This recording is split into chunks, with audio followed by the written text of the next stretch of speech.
एक दिन की बात है। एक गधा हरे भरे मैदान से घास चरकर लौट रहा था।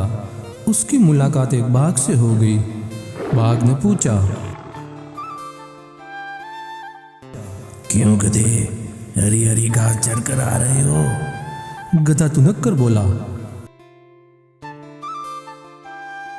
घास हरी नहीं नीली होती है, तुम्हें इतना भी नहीं मालूम? क्या कह रहे हो गधे, घास हरी होती है? बाघ बिगड़ कर बोला,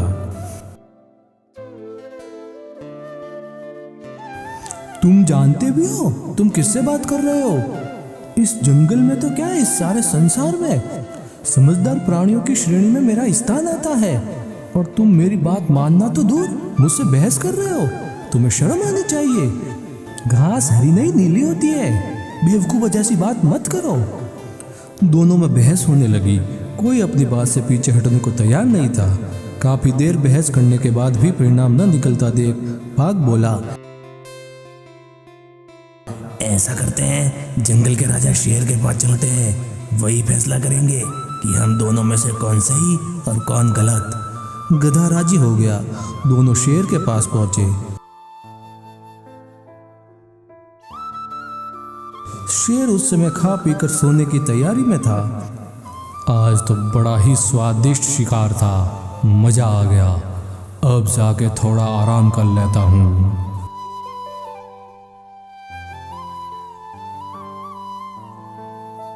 दोनों को अपने पास आया देख शेर ने पूछा, क्या बात है, इस समय आना हुआ और वो भी एक साथ? सब खैरियत तो है?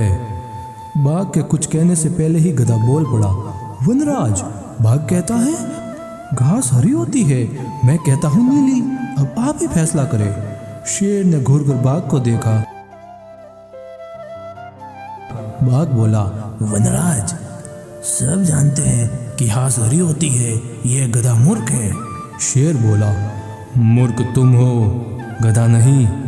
गधे तुम जाओ, मैं बाघ को 1 साल तक मौन रहने की सजा देता हूँ।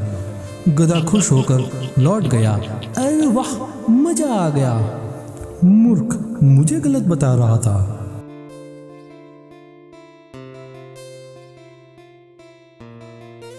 दुखी बाघ बोला, वनराज, घास हरी ही होती है, फिर भी आपने मुझे सजा दी। शेर बोला, मैंने तुम्हें इसलिए सजा नहीं दी कि घास हरी होती है या नीली। घास तो हरी ही होती है। किसी के नीली कह देने से वो नीली नहीं हो जाएगी। गधा तो मूर्ख और कम अक्ल है, लेकिन तुम तो समझदार हो, फिर भी व्यर्थ की बात में उस मूर्ख से उलझकर अपना समय बर्बाद किया। उसके बाद वो व्यर्थ की बहस मेरे पास लाकर मेरा समय भी बर्बाद किया। ये सजा इसलिए है। बाघ ने कान पकड़े और बोला, महाराज, मुझसे बहुत बड़ी गलती हो गई। अब कभी जीवन में मूर्खों के साथ व्यर्थ की बहस में कभी नहीं उलझूंगा। मुझे माफ कर दीजिए महाराज। दोस्तों, मूर्खों के साथ व्यर्थ की बहस में उलझना हमेशा मूर्खतापूर्ण होता है।